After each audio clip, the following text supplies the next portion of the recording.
इस कार्यक्रम का उद्देश्य किसी भी व्यक्ति की छवि को धूमिल करना नहीं है। यह कार्यक्रम केवल चुनावी खबरों का व्यंग्यात्मक विश्लेषण है। इसलिए सभी दर्शकों से निवेदन है कि इसे केवल हास्य व्यंग्य के तौर पर ही लिया जाए। नमस्कार दोस्तों, पूरा देश चुनावी रंग में रंगा है। नेता लोग अपने बयानों के बाउंसर्स से अपने विरोधियों को पस्त करने में लगे हैं। ऐसे में हम भी हाजिर हैं अपने खास कार्यक्रम चुनावी बाउंसर्स के साथ। तो साहिबान कद्रदान, बहुत हुआ चुनावी ज्ञान, रैलियों की रेलम रेल और भाषणों की धक्कापेल। दिन भर देशभक्ति की बात, दिन भर देशभक्ति की बात, दिन भर देशभक्ति की बात। बस बस बस बस बस तो आखिरकार निपट ही गया चुनाव। नेता लोग अब 5 साल तक आराम फरमा सकते हैं, क्योंकि सड़क पर अब सिर्फ जनता दिखाई देगी और नेताजी कभी कभी संसद में। और मान लीजिए कभी सड़क पर आ भी गए तो इन्हीं नेताओं के शाही काफिले के लिए सड़कें खाली करवा दी जाएंगी। खैर, सत्ता का खेल ऐसा ही है, लेकिन दुआ इतनी है कि नेताओं के वादे और लुभावने घोषणा पत्र हर बार की तरह इस बार भी जुमले ना साबित हो जाएं। ये जो चोर लुटेरों के पैसे विदेशी बैंकों में जमा है ना, उतने भी हम रुपये ले आए ना, तो भी हिंदुस्तान के एक एक गरीब आदमी को मुफ्त में 15-20 लाख रुपए यूं ही मिल जाए। कितने रुपये? वैसे देखा जाए तो भारत में इलेक्शंस ही सबसे बड़ा त्योहार है। इसका सुरूर नेता से लेकर जनता, खिलाड़ी से लेकर अभिनेता, टीवी से लेकर सिनेमा, सबके सर पर चढ़ के बोलता है।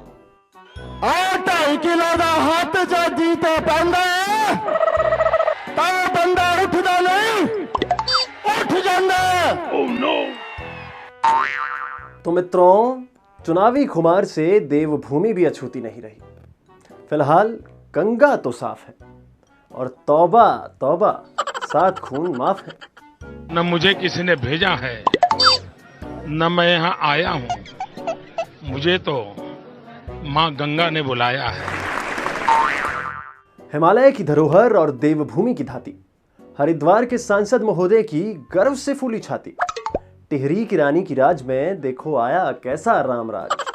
कांग्रेस से रूठ के बीजेपी में जा पहुंचे महाराज। सांसदों के कोष से किसको मिला कितना लाभ, पिछले चुनाव में तो भट्ट जी का हुआ था सुपड़ा साफ। चैंपियन और करणवाल का टिकट का रोना, इस चुनाव में तो भगत दा ने पकड़ लिया कोना। अल्मोड़ा में मामा और भांजे के बीच खूब छिड़ी जंग, और इस चुनाव में निर्दलियों ने वोटों के लिए जनता को किया तंग। खैर, चुनाव के चक्कर में पूरे देश भर में नेता चक्कर घिन्नी बने घूम रहे हैं। जहां चुनावी नतीजों के बाद कुछ नेताओं को आराम मिलेगा, वहीं कुछ नेताओं का आराम कांग्रेस हो जाएगा, जिनके लिए अपनी बची खुची साख बचाना किसी चुनौती से कम नहीं होगा। चुनावी नतीजों से पहले जहां नेता जनता के चरणों में थे, वहीं रिजल्ट के बाद जनता नेताओं के चरणों में होगी।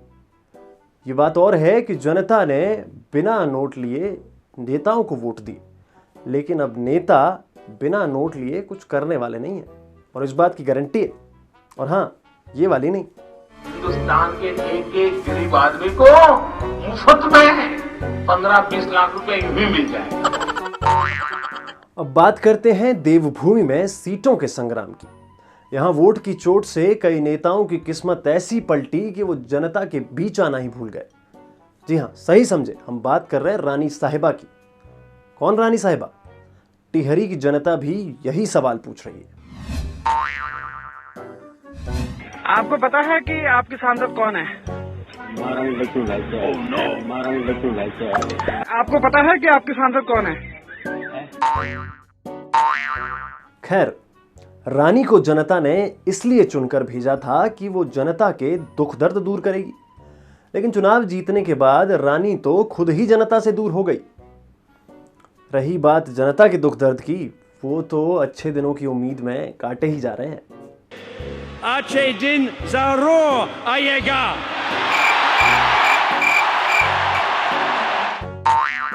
अब बात करते हैं प्रदेश के पूर्व सीएम हरीश रावत की। हरदा विधानसभा में 2 सीटों से चुनाव हारने के बाद सेफ सीट का जुगाड़ करते हुए नैनीताल पहुंचे। उनको लगा यहां पर चुनावी गर्मी थोड़ी कम होगी, लेकिन बीजेपी ने यहां से अजय भट्ट को उतार के उनकी उम्मीदों पर गर्म पानी उड़ेल दिया। पीछे देखो, पीछे पीछे तो देखो, किधर किधर किधर उधर देखो। और वहीं इन चुनावों में हरदा ने एक और चीज कमाई, वो था एकलू बांदर का टैग, जो कि बीजेपी ने उनको दिया। अब तो कांग्रेस में केवल एकलू बांदर रहेगा, बाकी तो सब आगे अनुमान शुरू। तो इससे एक बार फिर ये साफ हो गया कि सर्टिफिकेट देने का कॉपीराइट सिर्फ बीजेपी के पास है।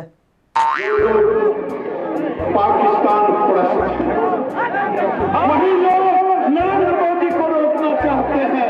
लोगों को अली मुबारक हो, हमारे लिए बजरंग बली हमारे साथ में है। तो वहीं कभी ना अजेय रहने वाले अजय भट्ट के लिए चुनावों में जीत ऐसी है जैसे राहुल गांधी का पीएम बनना। खैर, दोनों की उम्मीदें कायम हैं। नैनीताल सीट से कमल खिलाने की जुगत में लगे अजय भट्ट की नजरें 2 कुर्सियों पर हैं। नैनीताल सीट पर कमल खिलाने की जुगत में लगे अजय भट्ट की नजर एक साथ 2 कुर्सियों पर है। एक पर तो वो चुनाव निपटते ही झट से बैठ गए, लेकिन दूसरी पर काबिज होने के लिए उन्हें हरदा को हर कीमत पर हराना होगा।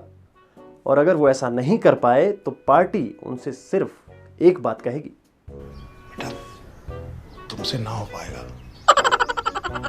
हमें तुम्हारे लक्षण बिल्कुल ठीक नहीं लग रहा है, तुमसे ना हो पाएगा। हरिद्वार के धर्म युद्ध में बीजेपी ने एक बार फिर निशंक पर दांव खेला है और वहीं कांग्रेस ने अमरीश कुमार को चुनावी अखाड़े में धकेला है। धर्मनगरी के चुनावी बिस्वात में ये दोनों दिग्गज अपनी अपनी जीत का दंभ भर रहे हैं। ऐसे में किसे शह और किसे मिलेगी मात, चुनावी तिगड़म में किसकी फिट बैठेगी मिसात। तो साहिबान, ये तो थी चुनाव की बात। अब ऐसे में देखना दिलचस्प होगा कि जनता आखिर किसका देती है साथ। अच्छी बात बोली, आपको अच्छी लगी तो ऐसे थोड़ा मार दीजिए हाथ आप। बिल्कुल।